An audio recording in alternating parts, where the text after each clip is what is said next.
Monsieur Rioux, when you look at the challenges of climate change, a lot of it has to do with financing. Sure. Is the private sector ready to take on a bigger role? Well, 2 years ago in Paris here, for the first time, the world of climate and the world of finance met, and we had this wonderful agreement called the Paris Agreement. So now, 2 years after, we are doing it again and taking stock of what happened in the financial sector for the last 2 years. And there are good news. I mean, there are good news. The green bond market is expanding.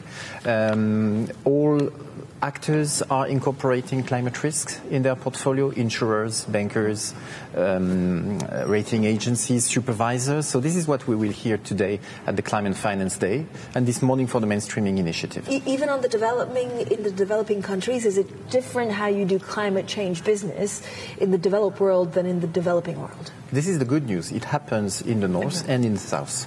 I'm chairing a group which is called International Development Finance Club. Yeah. It's the gathering of 23, the largest national and regional development banks.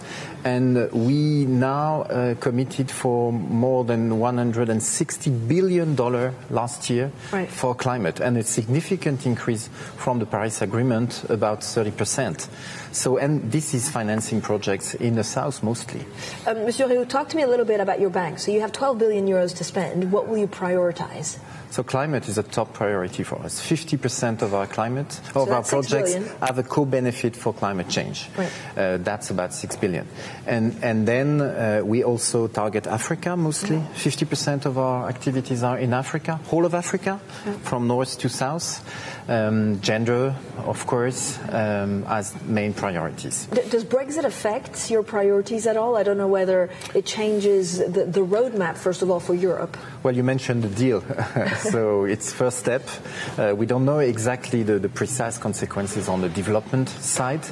What is true is that we will have strong institutions in continental Europe, KfW in Germany, CDP in Italy, SIDA in Sweden, AFD in France, and we will certainly regroup if Brexit has difficult consequences to do more in terms of development finance. Monsieur Rioux, of course, since the climate change 2 years ago, the US has said that they will not sign it. What does it mean for private banks? Is there more of a will to kind of go even further and take the kind of the vacuum left by the US? Well, you remember President Macron invited the whole world again in Paris in December, just after the announcement by President Trump. So the idea of these 2 days is, well, to see, to understand. And hopefully, I think a lot of American actors, players are there, philanthropists, local authorities, private sector, and I hope they will all say that they're still in. I mean, you know President Macron like no other because you were chief of staff under Pierre Moscovici, sure. So you actually spoke to him almost on a daily basis. How do you quantify his reforms so far?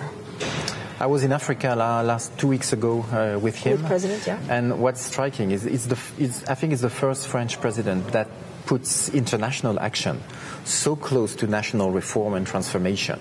So really this is a loop gaining strength in Europe and the world to transform France and transforming France, and it's already significant to be strong in Europe and the world. So does that help actually transforming France from within?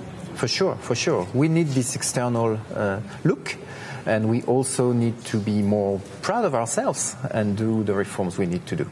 All right. Remy, if there's something that you could hope for in the next 2 days on climate change, what would it be? Is it actual bucks on the table, or is it more transparency, or is it some kind of framework that forces companies, for example, to publish their commitment to climate change? I mean, there's an official process. This is called the Conference of Parties, COP 21, 23, 24. There's a very important COP next year in Poland, COP 24. So we're not negotiating here. It's not the same exercise. The idea really here is to have, at the end of tomorrow, as many initiatives, concrete action projects announced, exposed, highlighted, for the whole world to realize that this is irreversible and that we are gaining strength. The momentum is here behind climate change, but that we have to do more. Accelerate for sure.